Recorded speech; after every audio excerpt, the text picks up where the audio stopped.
u और v यहाँ पर दो वेक्टर हैं जो R5 से बिलोंग कर रहे हैं और एक मैट्रिक्स A डिफाइन किया गया है जो u ट्रांसपोज v का प्रोडक्ट है। तो सबसे पहले हम मैट्रिक्स A को फाइंड आउट कर लेते हैं। u को मैं लिख सकता हूँ 1 2 3 4 और 5। इसमें 5 रोज हैं और 1 कॉलम है। और यहाँ पर जो वेक्टर v है 1 1/2 1/3 1/4 1/5। इस तरह से आप देखेंगे 5 इंटू 1 1 इंटू 5। तो मैट्रिक्स का प्रोडक्ट यहाँ पर पॉसिबल है और जो हमें मैट्रिक्स मिलेगी उसका जो साइज होगा वो होगा 5/5 का। फर्स्ट एलिमेंट को फर्स्ट कॉलम यानी कि 1 मिलेगा 1/2 1/3 1/4 और 1/5। ऐसे ही जब 2 से मल्टीप्लाई कराएंगे तो 2 1 2/3 2/4 2/5। 3 से कराएंगे 3 3/2 1 3/4 और 3/5।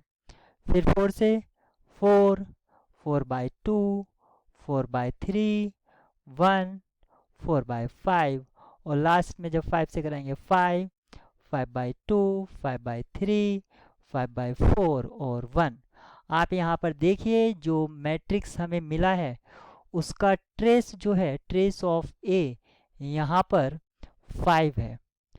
और अगर मैं इसकी रैंक की बात करता हूँ तो फर्स्ट रो को आप ऑब्जर्व कीजिए, सेकंड रो उसका मल्टीपल है, ऐसे ही थर्ड भी मल्टीपल है, फोर्थ भी और फिफ्थ भी। जो अगर किसी भी मैट्रिक्स में अगर रोज प्रोपोर्शनल होती हैं तो उसकी जो रैंक होती है यहाँ पर 1 होगी, क्योंकि उतनी ही रोज आप डिलीट कर सकते हैं। तो इसको इसको आप यहाँ पर 4 रोज को डिलीट कर सकते हैं। तो यहाँ पर डिलीट का मतलब इनको 0 बना सकते हैं फर्स्ट रो का यूज़ करके। रैंक 1 हो गई। और अगर मैं इसकी नलिटी देखता हूँ मैट्रिक्स ए की तो वो आपकी 4 हो जाएगी। रैंक का मीनिंग होता है नंबर ऑफ एटमोस्ट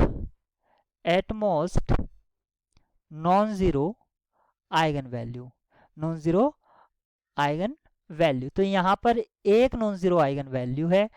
अगर एक नॉन ज़ीरो आइगन वैल्यू है तो अदर आइगन वैल्यूज क्या होंगी? 0। तो 0 0 0 और 0।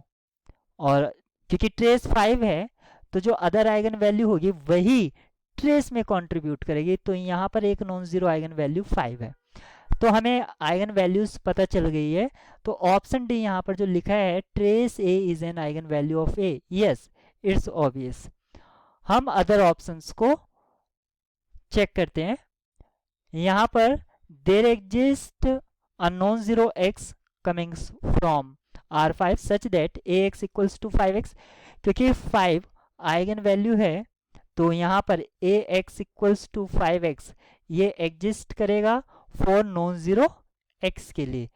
तो ये बात सही है, यानी कि किसी नॉन जीरो आइगन वैल्यू के करस्पॉन्ड एक non zero eigen vector exist करता ही करता है। फिर यहाँ पर ऑप्शन बी में डायगोनलाइजेबल के बारे में बात करी गई है। ऑप्शन सी को चेक कर लेते पहले। Every eigen space corresponding to non zero eigen value is one dimensional. क्योंकि यहाँ पर हमें एक ही नॉन जीरो आइगन वैल्यू 5 मिली है, इसके करस्पॉन्ड हमें एक वेक्टर मिलेगा जो कि वन डायमेंशनल होगा, यानी कि जो आइगन स्पेस है उसको एक वेक्टर से आप इस मतलब जनरेट कर सकते हैं। तो उसकी जो डायमेंशन है 1 होगी, ये बात आपकी सही है। अब देखते हैं ए इज डायगोनलाइजेबल और नॉट। तो डायगोनलाइजेबल चेक करने के लिए आपको अलजेब्राइक मल्टीप्लिसिटी ऑफ 0 यहाँ पर 4 है और अलजेब्राइक मल्टीप्लिसिटी ऑफ 5 1 है। अगर किसी की अलजेब्राइक मल्टीप्लिसिटी 1 है तो ज्योमेट्रिक उससे कम ही हो सकती है, लेकिन 0 तो हो नहीं सकती। तो इसकी जीएम भी 1 होगी। लेकिन हम जीएम ऑफ 0 की चेक करेंगे कि क्या है, ये अभी हमें फाइंड करना है। इसके लिए हमें चेक करना होगा nullity of a minus 0i। यहाँ पर आप देख सकते हैं 0i का मतलब 0 हो जाएगा, नलिटी ऑफ ए, और ए की नलिटी यहाँ पर 4 है, तो जीएम भी 4 आ गई है, एएम भी 4 आ गई है।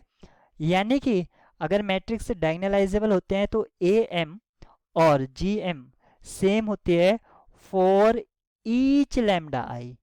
यहाँ पर कोई भी लैम्डा हो उसके लिए एएम और जीएम सेम होनी चाहिए। तो मैट्रिक्स डायगोनलाइजेबल भी हो गया। इस प्रॉब्लम के लिए ऑल 4 ऑप्शंस आर करेक्ट।